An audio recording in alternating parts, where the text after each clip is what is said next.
Cette chaîne est actuellement piratée par un demeuré en manque de reconnaissance et d'affection. Un paumé qui n'a su rien trouver de mieux à construire dans sa vie que cette activité de piratage pour se donner un peu d'importance. Une activité de censeur sur YouTube dont il a pris l'entière responsabilité, dont il nourrit son esprit depuis trop longtemps et dont il est désormais prisonnier. Avec toute une communauté autour de lui dont l'activité principale dans leur vie est aussi donc de censurer les chaînes sur YouTube qui ne leur plaisent pas, notamment par le signalement massif de vidéos, une activité minable déployée par des jaloux, pervers et parasites, et que des gens comme moi doivent traîner comme des boulets sur YouTube. Un problème qui bien sûr prochainement va trouver son remède. C'est une promesse que je fais à tous ceux qui aiment cette chaîne, qui apprécient mon travail et qui attendent aussi comme moi que cette chaîne trouve le succès qu'elle mérite. Et toutes les informations que partage cette chaîne, bien sûr, un bien plus large public.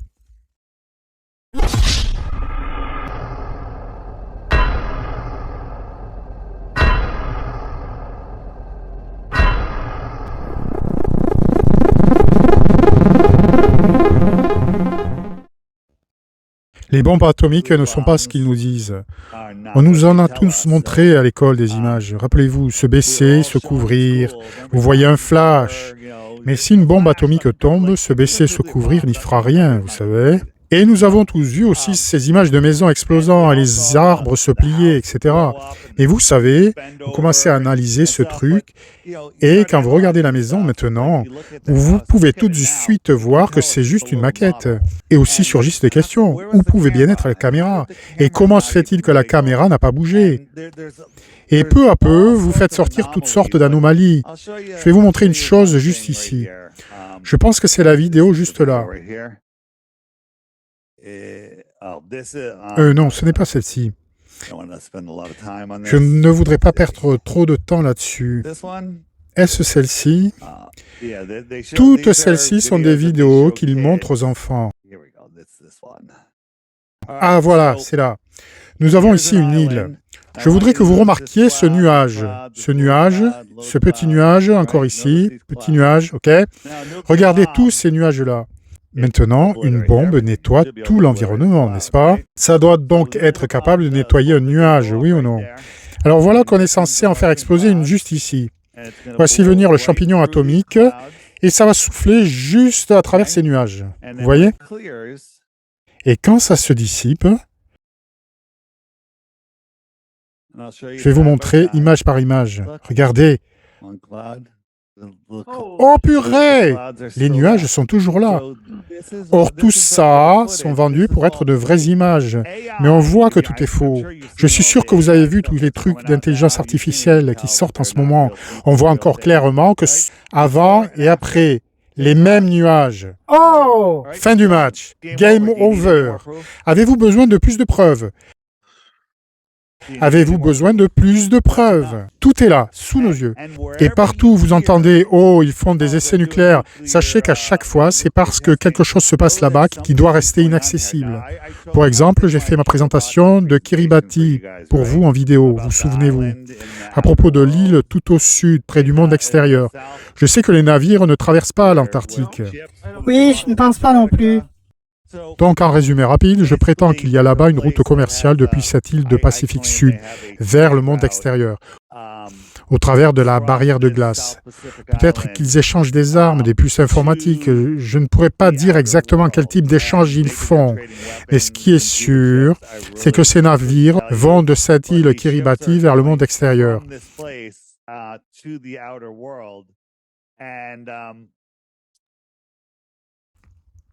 Et curieusement, il y avait soi-disant toutes sortes d'essais nucléaires là-bas, parce que tout simplement, ils ne veulent pas que les gens aillent là-bas. Ils ne veulent pas de touristes. Alors, ils y annoncent des tests nucléaires. En Australie, connaissez-vous la barrière à Dingo? En Australie, il y a une clôture dans le sud qui s'étend sur quelques milliers de kilomètres et elle est activement gardée. Dans un premier temps, ils disaient que c'était pour garder les dingos à l'extérieur, ces chiens sauvages, ok? Et activement gardés pour tenir les chiens à l'extérieur. De quoi? De quoi? Et puis, dans un deuxième temps, ils ont ensuite prétendu qu'ils y faisaient des essais nucléaires et qu'ils ne voulaient que personne ne puisse aller là-bas. Boum! Drapeau rouge! Que se passe-t-il là-bas, n'est-ce pas? Donc, chaque fois qu'on parle de nucléaire, drapeau rouge. Un autre exemple, ils ont soi-disant fait exploser des bombes au Nevada. Mais des gens vivent pourtant au Nevada, n'est-ce pas? Les populations, les plantes, les animaux prospèrent à Hiroshima, à Nagasaki et même à Tchernobyl. Jamais ils n'ont déménagé. Et il y a plus de cancers aux États-Unis qu'il n'y en a là-bas. 3 jours après l'explosion des bombes, les trains recommençaient à circuler. Les sandwicheries étaient ouvertes. Des bombes ont explosé, oui, et ont rasé des bâtiments. Mais c'est tout. Une grosse bombe de dynamite fait un gros champignon atomique. Et quiconque essayait de prendre des photos ou de rapporter était mis en prison.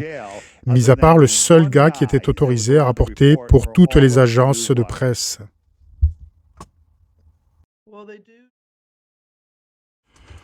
Courte vidéo ici, mais de circonstances, en parfaite adéquation avec l'actualité.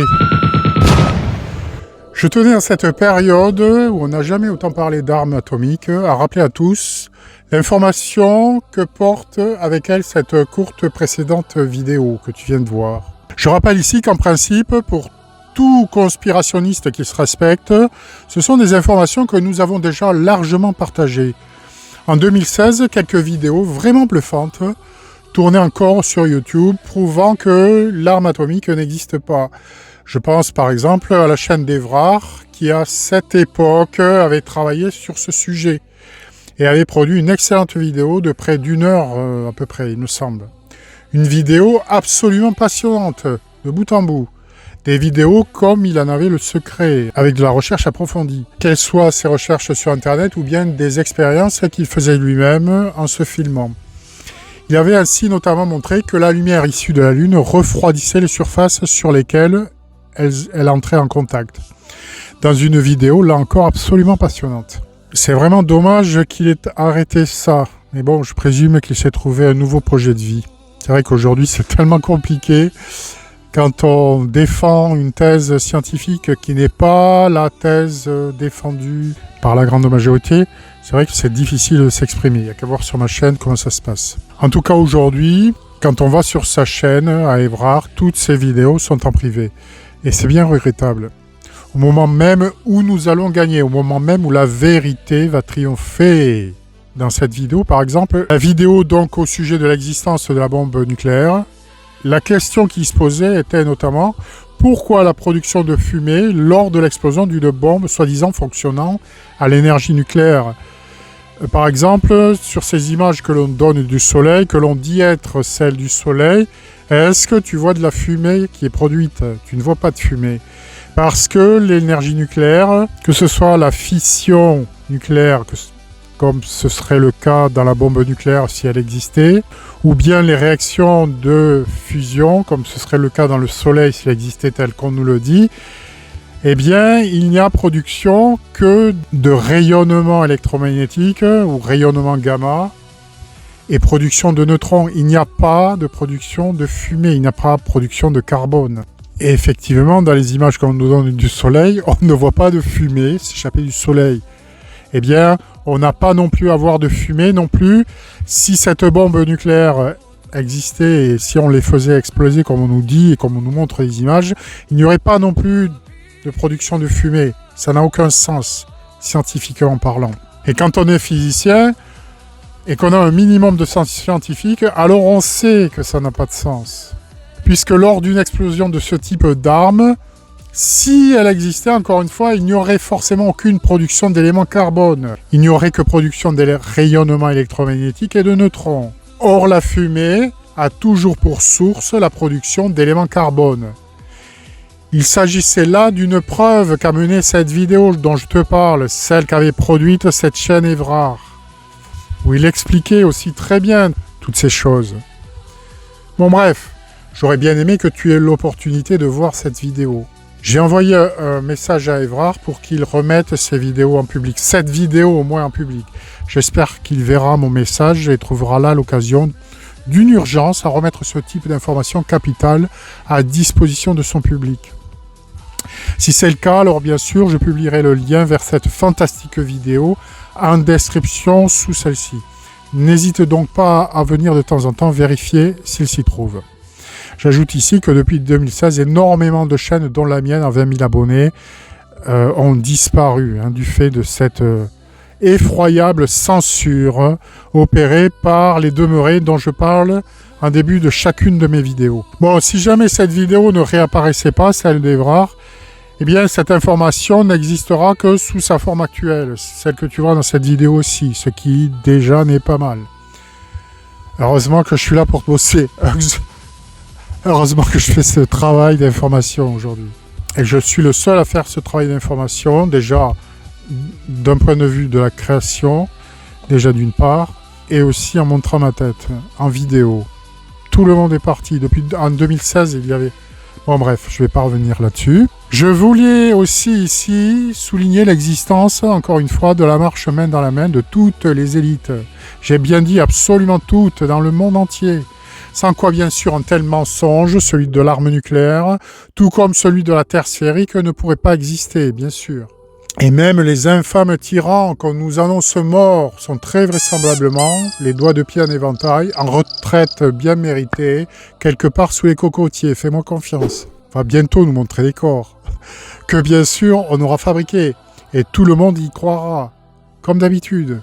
Comme il suffit de montrer les images de ce type-là, pour rappeler à la population qu'il est interdit de douter que la Terre est sphérique. Pourtant, là aussi, ça se voit que c'est n'importe quoi, non ? Il y a plein de choses qui clochent dans ces images, mais notamment une chose que tout le monde devrait noter. Allô ? Comment serait-il possible qu'on laisse les astronautes les cheveux ainsi libres ? Les personnes qui ont les cheveux même beaucoup moins longs que ça, savent combien on en retrouve partout, absolument partout, et tout le temps.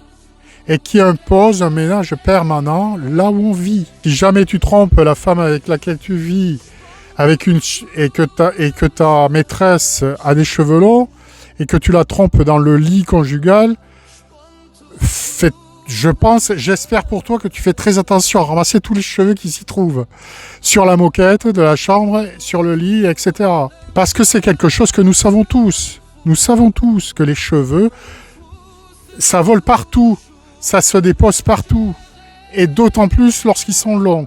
Et depuis 1998 que l'ISS a été construite, imagine un peu les milliers et milliers de cheveux qu'on trouverait partout, et notamment au milieu des appareils électroniques, etc. partout. Il y a tout qui cloche dans cette histoire de station spatiale, allons. Il suffit d'imaginer un instant la vie quotidienne à bord aussi, où tout serait obligatoirement source de problèmes insurmontables, comme par exemple la douche, les toilettes, la simple digestion, avec un estomac flottant dans l'abdomen.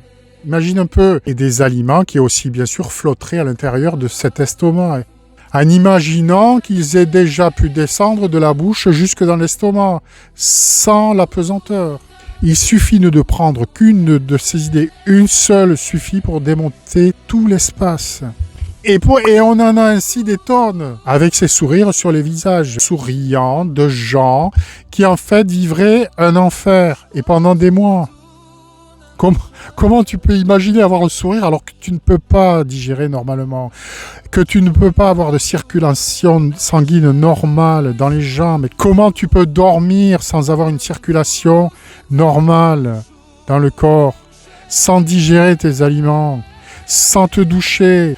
Mais manifestement, c'est encore là trop difficile pour la population. Je le regrette d'imaginer qu'en fait là, on se moque de nous et de notre crédulité, de sa crédulité. Et on a beau amener des démonstrations de toutes sortes, on a beau essayer d'expliquer en quoi ces images sont aberrantes, ben non, les populations continuent à marcher en masse derrière les déclarées élites. Et parce que c'est plus facile que de tout remettre en question. Et de devoir accepter de vivre à l'écart du troupeau, bien évidemment. C'est toujours ce manque d'implication aussi. 98% des populations ne s'impliquent dans rien dans leur vie.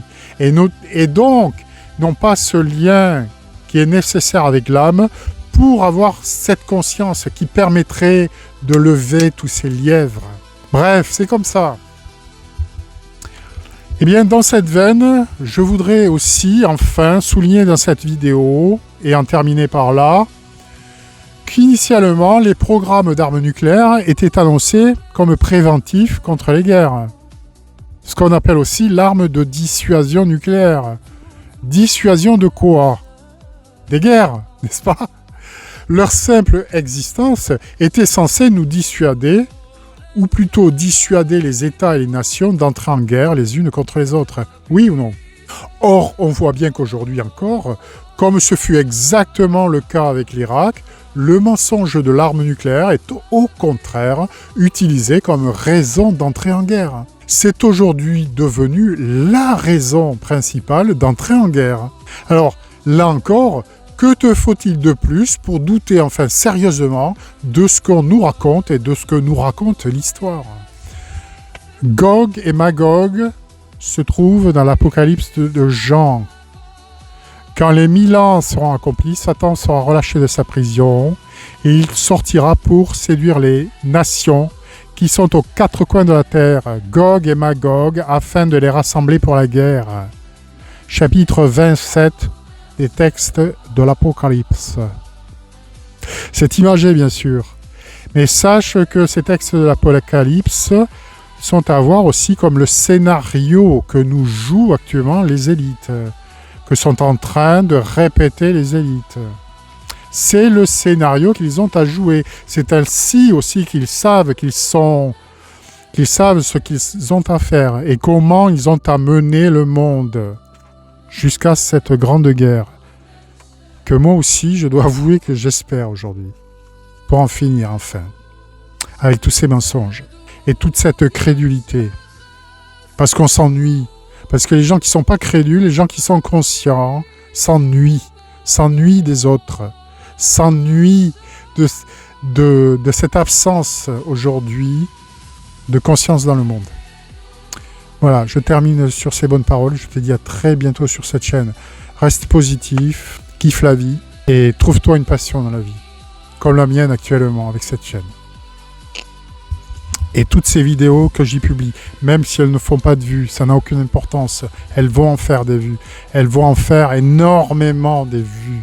Et cette chaîne va faire bientôt énormément d'abonnés aussi. Je te dis à très bientôt. Bye bye.